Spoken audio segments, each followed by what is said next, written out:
Coming up on Juice and Java, senior correspondent Darasha Singleton speaks with the creator of a new student-made app. And senior correspondent Alex Malanoski tells us about an event for first-generation college students. And Camryn Simon will join us in studio to talk about 44 new voices. All of that and more starts right now.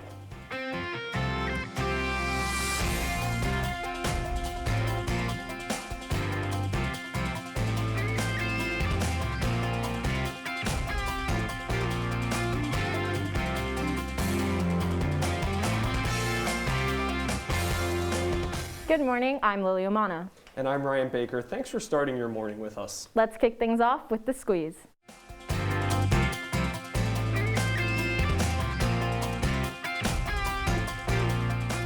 This year, Syracuse University's biggest student-run volunteer day, the big event, will be both held physically and virtually. The event will take place Saturday, May 1st. Interested students must register for the event by Sunday, April 25th. Orange Seeds is hosting the event. In-person volunteers can participate in events such as yard cleanup with Vera House and table construction and decoration with Meals on Wheels. Virtual volunteers can participate in a painting session with the Leukemia Society and a card writing session with Pro Literacy. For more information and to register for the event, check out Orange Seeds website or the Syracuse University event calendar. And moving into Syracuse, Onondaga police may soon be getting body cams. Following a busy day of announcements on Friday, Onondaga County now has a plan to implement body cams in the next year. County Executive Ryan McMahon said in a press conference yesterday. I wanted the chief to provide me with a body camera program, and I asked specifically for that so that our deputies would have available to them the best technology to confront what are sometimes very difficult situations. Some departments in Onondaga, including the Syracuse Police Department, already use body cams, but it is up to Onondaga County Sheriff Conway to decide to implement the program across the county. And now looking across the state, New York is making progress on vaccinations. About 29% of state residents have been fully vaccinated, and nearly 42% have received their first dose. To alleviate any current worries, vaccines are being made more accessible and information on the shots is being provided. As of right now, any New Yorkers age 60 and older may get the vaccine without an appointment at some state vaccination sites. And if you're still waiting to get your vaccine, there may be more appointments coming up soon. Johnson & Johnson COVID vaccinations are back after a brief pause. Centers for Disease Control and Prevention Director Dr. Rochelle Walensky announced Friday that they were lifting their pause on the vaccine. The pause came after 6 women developed a rare blood clotting syndrome after receiving the vaccine. Walensky says there may be a link between the blood clots and the vaccine. The risk remains, quote, very low. However, Walensky says the JJ vaccine should be used for people under 18 years old as per the recommendation of the Advisory Committee on Immunization Practices. And moving down to the Capitol, on Thursday, an insurrection rioter who was arrested after his texts on a dating app were sent to the FBI. A Bumble user who had matched with the Capitol rioter, Robert Chapman, turned him in after he mentioned his actions on the app. Investigators were able to confirm Chapman's claims by matching his profile picture on Bumble with body camera footage from Capitol Police. Prior to the arrest, Chapman also made a Facebook post on January 6th referring to the Capitol raid. Social media posts made by those like Chapman have been an integral part of the Capitol riot investigation, allowing almost 400 federal charges to be made. And Ryan, now, most college students may use their free time to read, to exercise, or even to sleep, but not this one student. That's right, Lilly. Juice and Java senior correspondent Darasha Singleton talks with one Syracuse sophomore on how they decided to use their free time to create an app. John Templeton, a sophomore at Syracuse University, wanted to find something to do during his free time, so he did. This past November, Templeton decided to create an app. When I thought of it, I knew how to code, but I didn't know how to make an app. So it took me about a month to learn how to make an app. And then once I was good enough at that, I started working on the actual Skosh app. The original idea for Skosh, which means small or little, was to be a love app. So you would just add the little widget from like your significant other and they could send you pictures or notes. And then I kind of broadened it with groups. So you and your friend group can, if you're separated during COVID, can send each other cute messages or funny pictures or anything. And then they just show up on your home screen. And in under just 6 months, Skosh became available for free download in the Apple Store. I know it's in the Apple Store, but is this Android friendly as well? Definitely a possibility, but for now it's just iPhone. And Templeton says to get started with the Scotia app, all you have to do is sign up with your email and then create your username. And then you can add your friends through their username. And then once you have friends on the app, you can start sending them notes or add them to a group. And then you can add a widget to your home screen and they can add a widget. Anything you send them will show up on their widget. Some advice Templeton shares for others that may want to create an app is the use of the internet. So for me, I just learned all through YouTube and Google. I didn't pay for anything or any courses like that. So don't worry if you don't have you don't want to spend any money, and just if you're passionate about it, then if you put in the time and you just work towards it, I think you can do it. Darasha Singleton reporting for Juice and Java. Thanks so much, Darasha. Ryan, it's so great to see ambitious students on campus. I think we know another ambitious student who might be able to help us out with our forecast this week. I think you're right, Lily. It just snowed 2 days ago, and it seems like there's no sign of snow now. I wonder if ambitious student Walker could let us know. You guys, ambitious, thank you. I appreciate it. Good morning. Well, right now we're looking at temperatures about 64. I don't know where that snow came from, but it's gone for this weekend, at least to be safe to say. So 64 degrees right now, and we're seeing medium winds, so you'll see a light breeze into this morning. And then, of course, as you head into tonight, temperatures are going to drop just a little bit, and you should see a little bit more clouds come over, so you'll lose some sunlight tonight.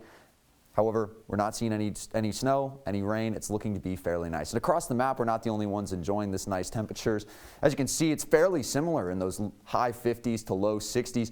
Penn Yan, my grandparents live in Penn Yan, and they're by the vineyards and lakes. And of course, this time of year, temperatures are getting nicer, and things will be really nice. And I'll get more into this weekend. That's all I got now, guys. Thanks, Walker. After the break, senior correspondent Emily Karp is in studio to talk about the upcoming career fair. And senior correspondent Alex Malanoski tells us about an event for first-generation students. Stay with us.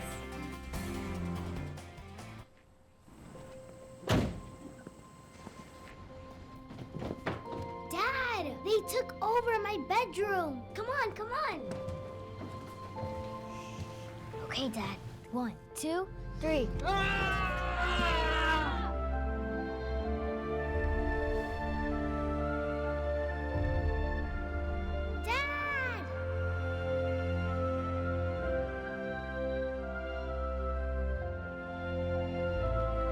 You saved me.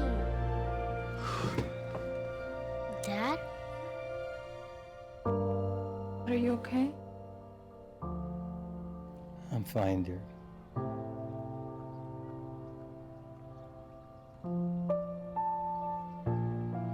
Your hero needs you now, and AARP is here to help. Find the care guides you need at aarp.org/caregiving. Leaving hot coals improperly extinguished can cause a wildfire. Hey guys, it's Smokey! It looks as if Smokey is going to use the drown, stir, drown and feel technique. After the first drown, a good start. Next, another drink. And finally, a close feel. Is it cool? Okay. Yeah. Hey, Smokey, catch! Oh, my bad, Smokey. Only you can prevent wildfires.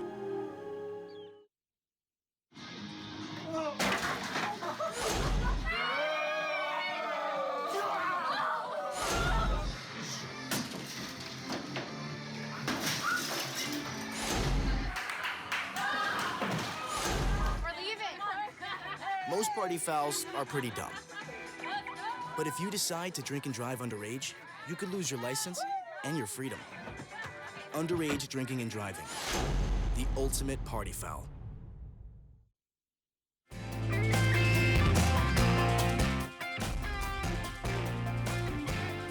Newhouse's Career Development Center is holding its second career fair this week. Senior correspondent Emily Karp is in studio to tell us more about the fair and the companies that will be attending. Every year, right around this time, thousands of college students across the country scramble to find jobs and internships, many overwhelmed with applications and booked with interviews. To make your job hunt and internship search more manageable, the Newhouse Career Development Center is hosting an online career fair Thursday, April 29th that will be open to all Syracuse University students who have a general interest in communications. The fair will function via Zoom, and as an attendee, you will be able to sign up for one-on-one sessions or group meetings with representatives from each attending company. BCW, Essence Global, GCI Health, Graham Media Group, Scripps, and Hearst Magazine are just some of the employers who will be present. Students of all years and majors are welcome to attend. Newhouse's CDC recommends that students who register come prepared with a polished resume ready to hand to recruiters. And to ensure that your resume is perfected to industry standards, Newhouse will be hosting a series of events every day this week, which will provide you with tips to impress both recruiters and future employers. Some of these events include a resume and cover letter seminar, career advising drop-in hours, and a career fair prep session. All events and sessions will be held virtually as well. And if you are a student looking to register for any of these events, go to Newhouse Careers registration site or pop into the CDC's office hours held every Wednesday and Friday from 12 to 1 p.m. If you have any further questions about the job search or want to get one-on-one advice from SU's professional career team, contact your academic advisor and set up a career advising appointment through Handshake for next steps. Thanks so much, Emily. This week, SU held a reception to recognize the achievements of first-generation college students. Juice and Java senior correspondent Alex Malanoski has more on what it means to be a part of this community. It's First Generation Student Appreciation Week at SU, and I'm here in the underground at Shine Student Center, where there is a special reception being held by the Office of First Year and Transfer Programs to celebrate the accomplishments of first-generation students. While the event allowed first-generation students to have some fun on SU's Wellness Day with lawn games and prepackaged desserts, freshman Mamadou Samba says he is most grateful for the opportunity to have in-person conversations with like-minded students. To me, this event is supposed to be like a way to meet other first-generation students, to feel that connection that I've been missing for all this time. It can be easy for first-generation students to feel isolated as they attempt to navigate a new environment their parents aren't familiar with. Yet Jasper Wotak, a graduate student interning for first year and transfer programs, says the population of first-generation students is much larger than people think. But when you look at the numbers nationally, I believe it's 56% of students in the US are first generation. And so it's this huge community of people who are all kind of confused and all figuring out what they're doing, but none of them exactly know that they're even part of this community. Wotak says the phrase first-generation student doesn't solely include students with parents who did not complete higher education. She says she sees it as more of an umbrella term that should be expansive and welcoming rather than exclusive. And as a first-generation college student herself, Wotak knows just how vital it is to find a group of friends that can relate to the unique struggles that come with the college experience. Each of us had our own individual moment at one point or another where we had a breakdown, just like, oh my God, do I belong here? What am I doing? But because we all kind of understood what it was all about and could talk each other down and be like, no, I've seen you do X, Y, Z. I know that you're confident. I know that you are capable of doing this. I'm not letting you give up on yourself. And having those anchors, I think, can be so foundational and life-changing. Now, across the country, most first-generation student events are held in the fall, with November 8th being National First Generation College Celebration Day. And moving forward in future years, Wotak says she hopes SU's festivities will be held in the fall as well. Lilly, Ryan, back to you guys. Thank you, Alex. When we come back, Lily and I go on a nature walk for Earth Day. Stay with us. They'll test you. Try to break your will. But however loud the loudness gets, however many cheese puffs may fly, you're the driver, the one in control. Stand firm. Just wait. And move only when you hear the click that says they're buckled in for the drive. Never give up till they buckle up. They call me Maxie, but I prefer tripod. I was your above-average four-legged homie, and then wham, bam, minivan. Some people pity me. Now that's lame. I still run, fetch, and swim. And the ladies love me. I'm the ultimate wingman. Just don't ask me to high five.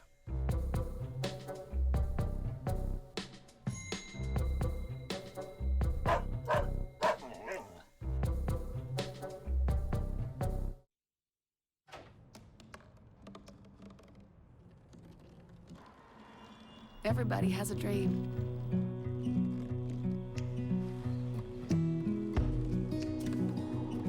Mine was to see the ocean.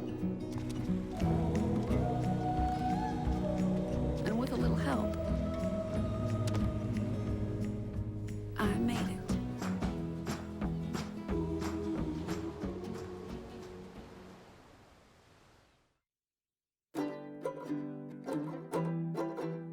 Welcome back to Juice and Java. Lily and I are here on South Campus at the Outdoor Education Center and right in front of Pete's Giving Garden. The garden is a place where the university grows fresh produce to give back to a local food pantry. That's right, and with Earth Day earlier this week, we are out here celebrating with a nature walk, and if you are looking to celebrate this weekend, the Office of Engagement is hosting 2 student cleanups. To get a little better look here at Pete's Giving Garden, this is where the school grows the produce that eventually gets donated. Yeah, absolutely, and it actually ends up right on campus to support students over at Hendricks Chapel with the food pantry.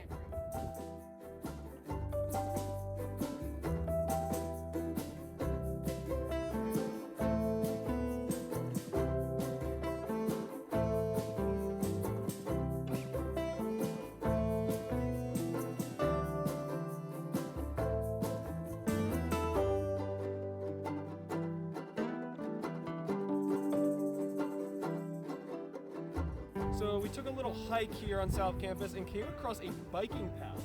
And we're gonna go explore. Come along.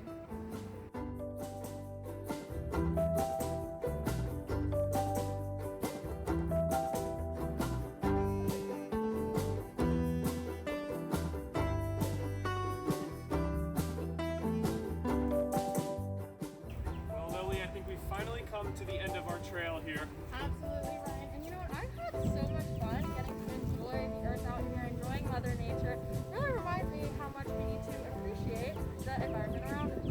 It's an absolutely beautiful day, and it's only going to keep getting warmer, so I encourage you all to not only actively work to protect our Earth, but enjoy everything it has to offer.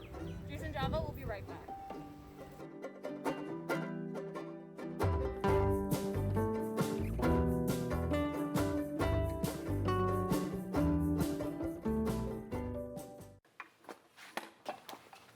Did you hear about the pony with a sore throat? He was a little horse. Can I tell you a cat joke? Just kidding. Why couldn't the Wait. Why was the basketball court all wet? Why? Because the players kept dribbling all over it. Where do cats go on vacation? New York.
The phrase diversity in media has long been used as a buzzword in the industry, but this research project in Newhouse is seeking to improve the visibility of a diverse range of individuals. 44 New Voices, a student-run initiative, researches and amplifies content creators and business makers who are making waves in their field. we're joined by 44 New Voices event coordinator Camryn Simon with what we can expect from the 2021 launch. Camryn, thank you so much for being here. So we know we've identified 44 New Voices, but what exactly is this project? Sure, thanks Lilly and Ryan for having me. So 44 New Voices is a student-run project, and it all started when a couple of us got together in Newhouse and thought about the different ways media can reflect what we look like today. So that is what it is, and that's how 44 New Voices began. And so we talk about media ownership, we talk about different verticals in media and ways to amplify that.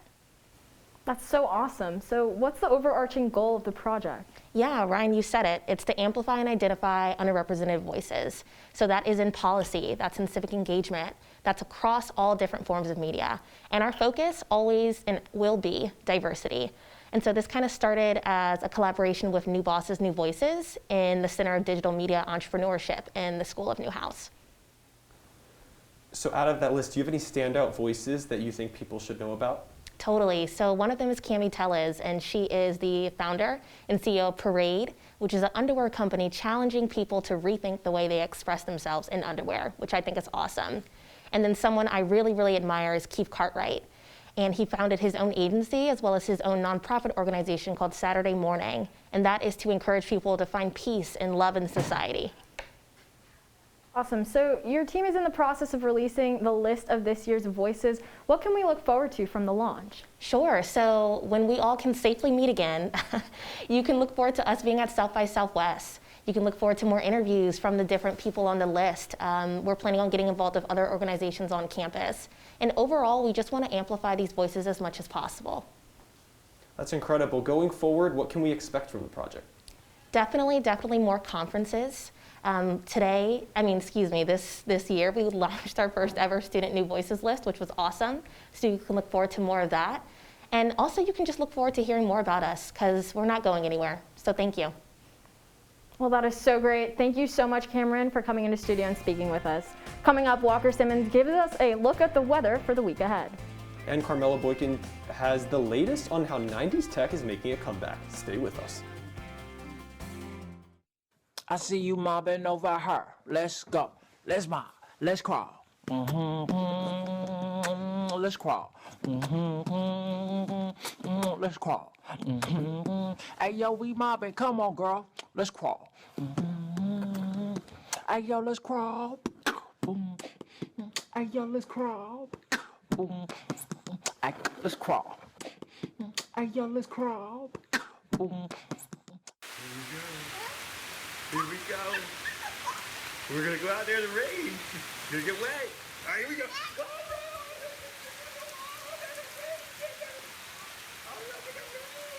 Okay, quick.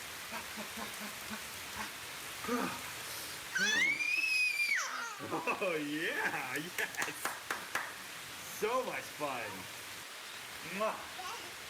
Yeah, we're getting so wet.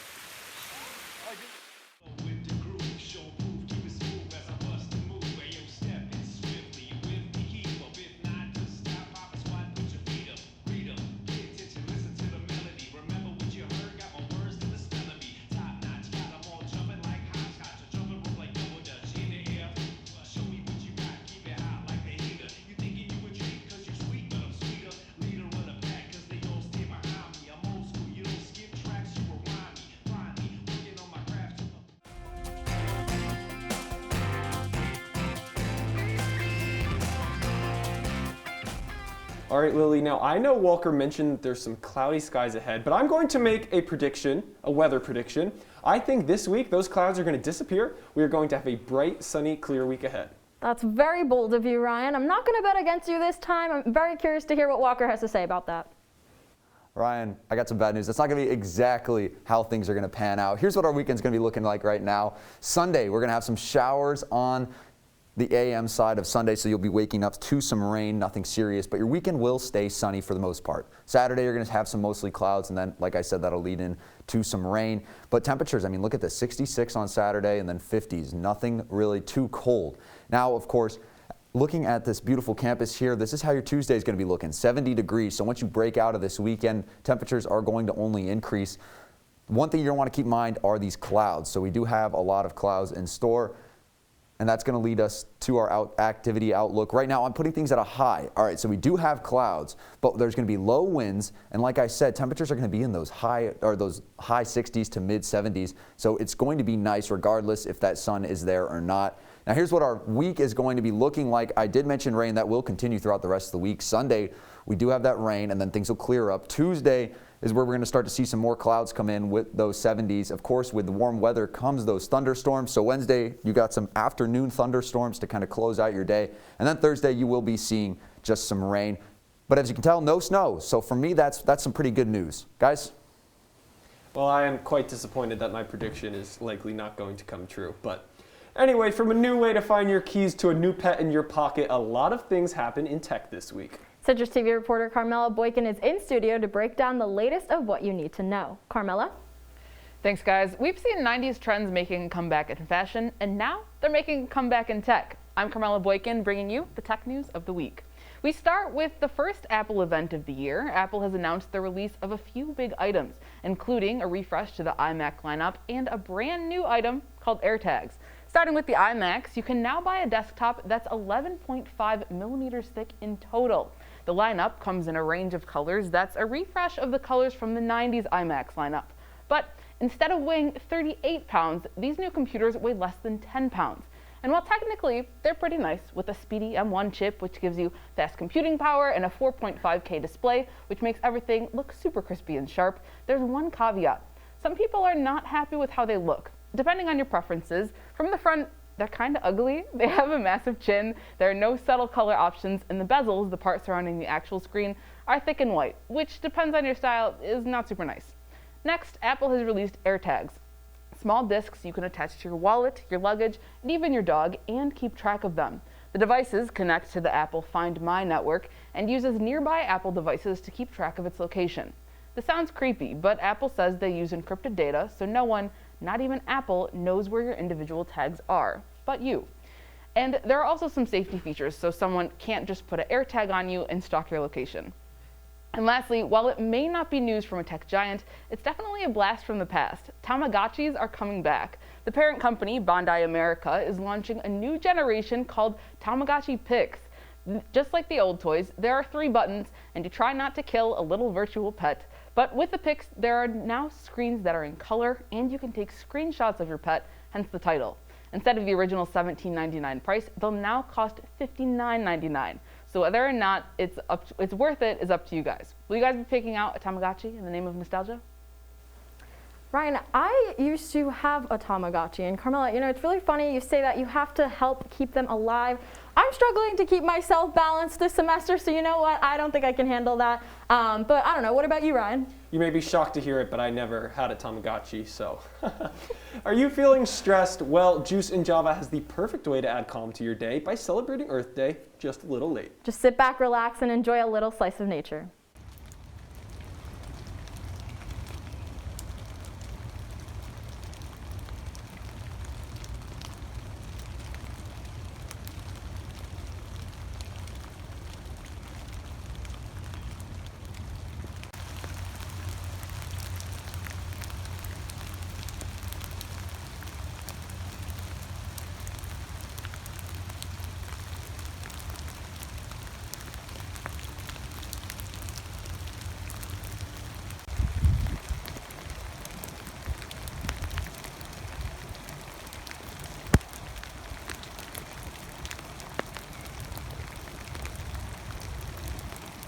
That is all the time we have for Juice and Java this morning. Check us out online at CitrusTV.com and follow CitrusTV on Facebook, Twitter, and Instagram. I'm Ryan Baker. And I'm Lilly Umana. Have a wonderful day, Syracuse.